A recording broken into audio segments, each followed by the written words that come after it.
Carl Jung had a dream that changed everything. He found himself inside a house. The upper floor was bright, furnished in the style of the 18th century. Rococo furniture, lights streaming through windows. But something pulled him downward. He descended the stairs. The ground floor was darker, medieval, stone walls, heavy doors, ancient. He kept walking, kept descending. The basement was even older. Roman vaults, brick and mortar from another millennium. The air thick with time. And then he saw it. A stone slab, a hidden entrance. He lifted it.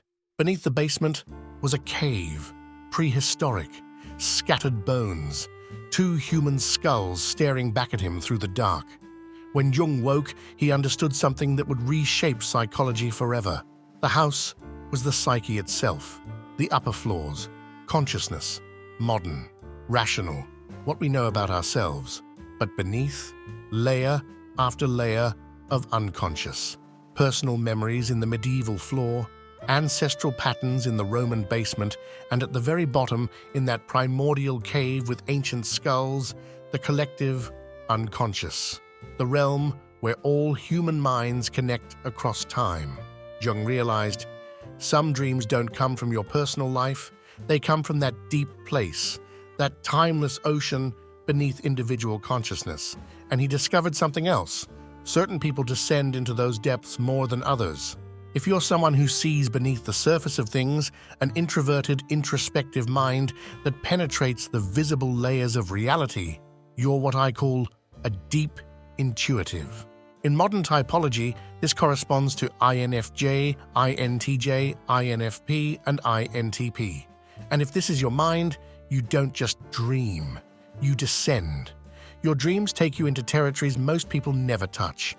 You wake up haunted, changed, marked by something that feels older than you, wiser than you, more real than waking life. You've had dreams that stayed with you for years, dreams that predicted things, dreams that showed you truths you didn't want to see, dreams that felt like transmissions from something beyond yourself. You were right. Today, I'm going to show you 4 dreams that aren't just dreams. They're messages from the collective unconscious, instructions for your life, warnings, invitations, moments when the boundary between your individual mind and that ancient ocean becomes so thin, something breaks through. Recognize them and they'll save you, guide you, transform you. Ignore them and you'll spend years wondering why you keep making the same mistakes, walking the same dead-end paths, never understanding that your soul was screaming the answer while you slept. Before I show you these 4 dreams, there's a question you might be asking. Why you?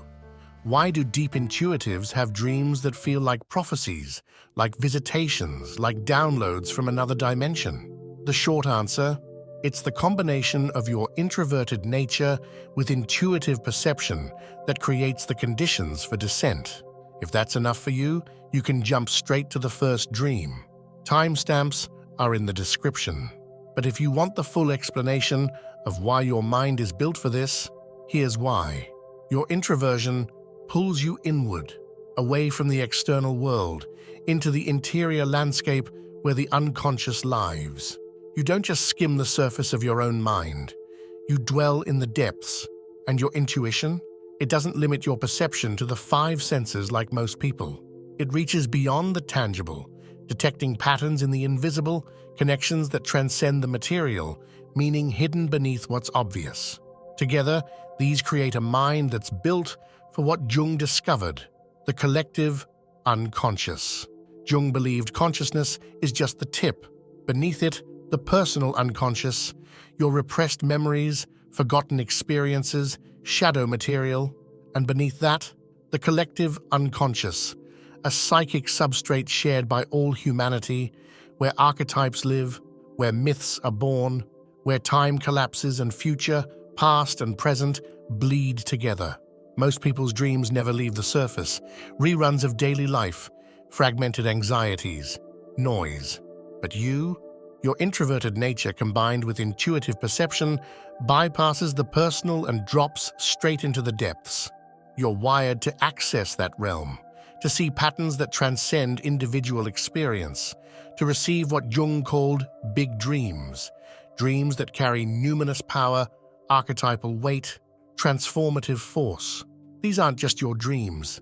They're the collective, unconscious dreaming through you, and when it speaks, it doesn't whisper suggestions. It shows you exactly what's coming, what you need to face, what you've been avoiding, and what you're capable of becoming. These 4 dreams, they're not symbolic puzzles to decode. They're direct transmissions. Miss them, and the message gets louder, harsher, until your waking life forces you to learn what you refuse to see while sleeping. Hear them, and you change your life before it has to break you into changing. Let's begin. Dream 1. Flying. You lift off the ground, effortless, weightless, rising above houses, trees, entire cities. The world shrinks beneath you. You can see everything. Patterns invisible from the ground reveal themselves. Connections, meanings, the hidden architecture of reality. You're not bound by gravity, not limited by the material, not trapped in the small, heavy world where others live. You're transcendent. This is a dream deep intuitives have often. The dream that feels like remembering something you forgot, like accessing your true nature. And Jung would tell you, be careful.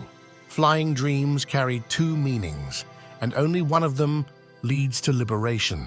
The first meaning, you're accessing a higher consciousness, rising above ego limitations, connecting to the self, that totality of your being that transcends individual identity.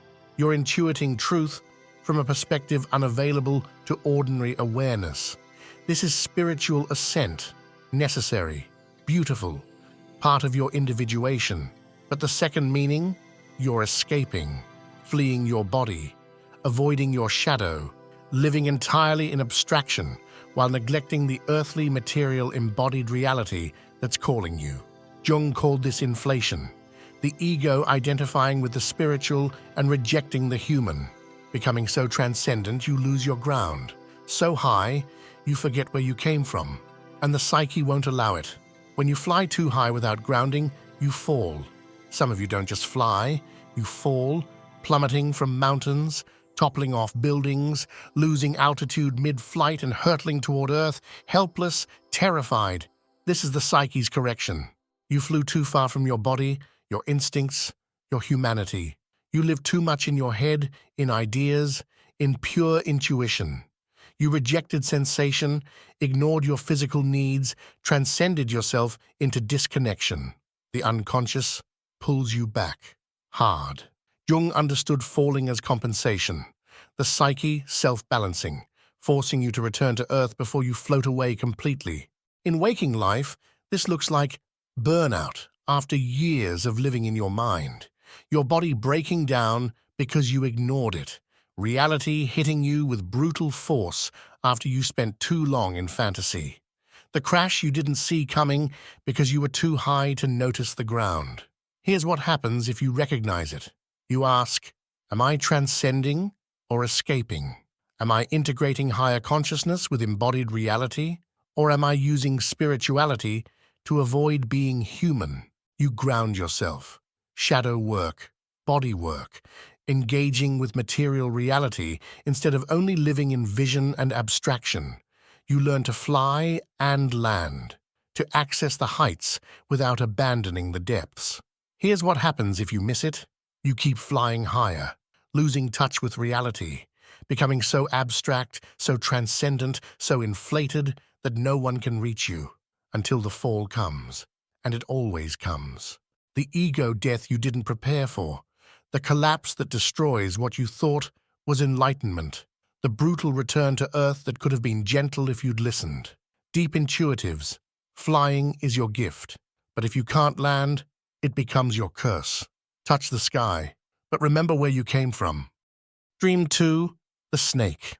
You see it before you fully register what it is, coiled in the corner, slithering across your path, emerging from water, from grass, from the darkness beneath your bed. A snake. And your body knows before your mind does. Freeze, run, kill it, save yourself. But something stops you. The snake isn't moving the way you expect. Sometimes it's threatening, fangs bared, ready to strike. Sometimes it's strangely calm, watching you, waiting, and you can't tell if you should destroy it or protect it. This is a dream that appears in every culture, every era, every mythology.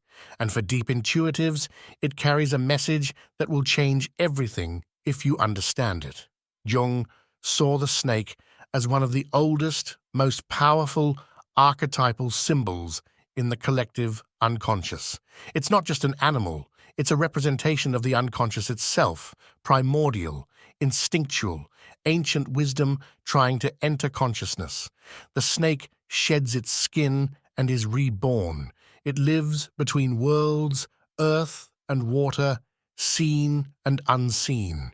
In myths, it's the healer and the destroyer, the tempter in Eden, the Kundalini serpent rising up the spine, the Ouroboros eating its own tail, symbolizing wholeness and eternal return.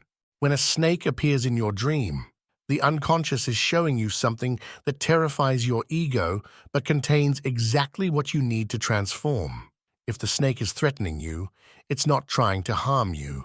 It's showing you the power you've been denying, the instinctual life force you've been repressing, the wild, untamed energy you've been taught to fear and control. If the snake is calm, luminous, even beautiful, it's an invitation to shed your old skin, to let the old self die so the new one can emerge, to access the healing power that lives in your depths. Jung discovered that people who dream of snakes are often at a threshold. A major transformation is trying to happen. Your rational mind, your ego, your carefully constructed identity, all of it is being asked to step aside so something deeper can rise. Here's what happens if you recognize it. You don't kill the snake. You don't run from it. You ask, what is this representing? What instinctual power have I been rejecting? What transformation is trying to happen? You do the work of integration. You let the old skin shed. You allow the death that precedes rebirth. And when you do, you access a power you didn't know you had. Healing, wisdom, the ability to move between worlds, between consciousness and unconscious, with grace. Here's what happens if you miss it. You stay terrified of the snake. You keep it repressed. You reject the transformation. And in waking life, that instinctual energy you denied, it erupts, destructively, uncontrollably. Your body breaks down. Your repressed rage explodes.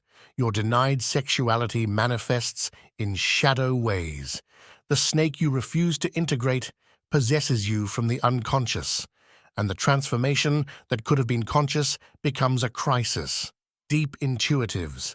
When the snake appears, don't kill it. Don't run. It's not your enemy.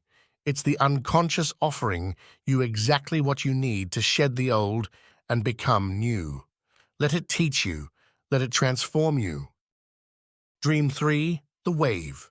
You're standing on a beach, or in a city, or inside your house, and then you see it.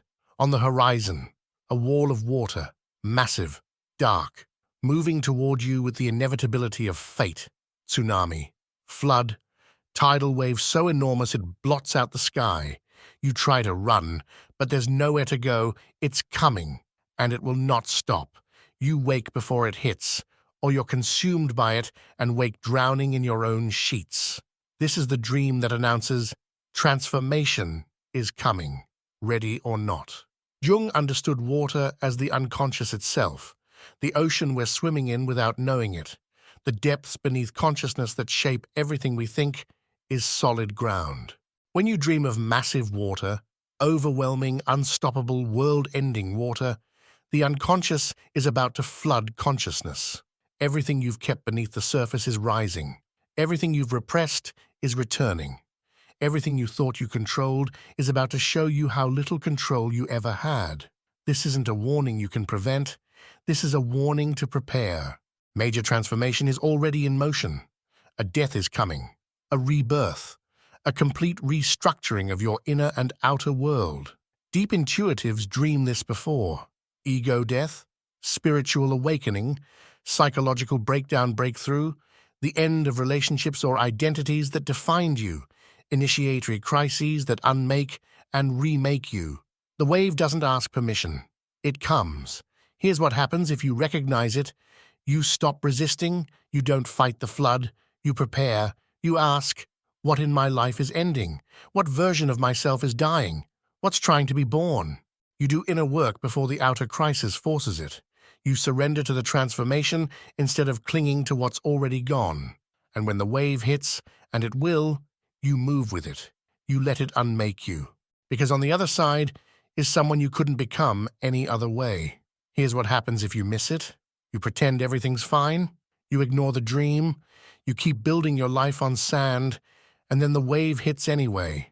But you're unprepared, rigid, still grasping at the old form. So the transformation that could have been graceful becomes violent. The death that could have been surrender becomes destruction. You lose things you didn't have to lose. You suffer more than you needed to. You resist the inevitable until it breaks you. Deep intuitives. When you dream the wave is coming, believe it. Something is ending. Something is beginning. The only choice you have is whether you'll flow with it or fight it. Let go, dive deep, resurface transformed. Dream 4. The dead speak.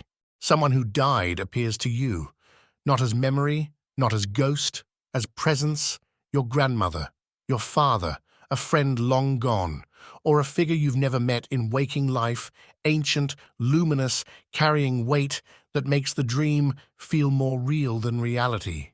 They look at you, and they speak. Sometimes it's a warning, sometimes guidance, sometimes a single sentence that rewires everything you thought you understood. You wake knowing, that wasn't just a dream. Jung experienced this himself. After his break with Freud during his darkest crisis, a figure appeared to him in visions and dreams, an old man with wings. He called him Philemon. Philemon taught Jung things he didn't consciously know, spoke truths Jung's ego couldn't access, became his guide through the underworld of his own psyche. Jung came to understand. Philemon wasn't a hallucination. Philemon was the self, the totality of Jung's being, conscious and unconscious, manifesting as a figure who could speak to him. This is what happens in your dream when the dead speak. It's not the literal person visiting you from beyond. It's the self, using that person's form to deliver a message your ego needs to hear. The collective unconscious speaking through ancestral imagery, wisdom older than your personal life, guidance from the depths. For deep intuitives, these dreams carry numinous power. You wake changed. The words echo for years. The presence lingers. You know you received something. Here's what happens if you recognize it. You listen. You honor the message. You don't dismiss it as just a dream. You ask, what is my deepest self trying to tell me? What wisdom am I being given? What direction is my soul pointing me toward? You trust the guidance. You act on it. You let it reshape your path. And your life moves toward alignment, toward purpose, toward the destiny you've been running from or toward without knowing it. Here's what happens if you miss it. You rationalize it. Just my brain processing grief. Random neurons firing. Doesn't mean anything. You ignore the message, dismiss the guidance, keep walking the wrong path, and the self tries again. More dreams, more signs, louder, harsher, until you're forced to listen through crisis instead of receiving the gift through dreams. Deep intuitives. When the dead speak to you, they're not dead. They're the oldest, wisest part of you, the part connected to something timeless. Hear them, trust them, follow where they point. Let me take you back to Jung's dream, that house with infinite depths. He descended through consciousness into the personal unconscious, into the collective unconscious, layer by layer, until he reached the cave where human consciousness began. And he understood, we're not separate. We're all connected through that ancient substrate, all dreaming the same archetypal dreams across cultures, across centuries, across the illusion of individual separation. Your dreams aren't just yours. When you fly, you're accessing the same transcendence mystics and shamans have touched for millennia. When the snake appears, You're encountering the same primordial force that's guided transformation since humans first learned to dream. When the wave comes, you're entering the same initiatory death rebirth that transforms consciousness across all traditions. When the dead speak, you're receiving the same ancestral wisdom that's guided humanity through every threshold. These dreams have been dreaming through you, and they're not symbolic puzzles. They're instructions, maps, warnings, invitations. The flying is showing you your power and testing if you can stay grounded. The snake is offering the transformation you've been avoiding. The wave is announcing the death rebirth you've been asking for without knowing it. The dead are speaking because your soul knows things your mind hasn't caught up to yet. You're a deep intuitive. You don't dream small dreams. You descend into the collective unconscious and return with gold. The question is, what are you doing with what you bring back? Are you dismissing these dreams as random, ignoring the messages, staying asleep while the unconscious screams? Or are you listening, recognizing, changing your life before life has to change you by force? Jung said, "The dream is a little hidden door in the innermost and most secret recesses of the soul. You've been given the key. Now tell me, do you have one of these dreams regularly? Or another dream I didn't explore in this video? Let me know in the comments. And if you want me to explore more Jungian dreams in future videos, just comment one word, dreams. And if you want more depth psychology for deep intuitives, subscribe, because this is just the beginning. I also write weekly essays on Substack exploring Jung and deep intuitive psychology in ways I can't in video format. Link in the description. Your soul has been speaking to you in dreams your entire life. It's time to start listening.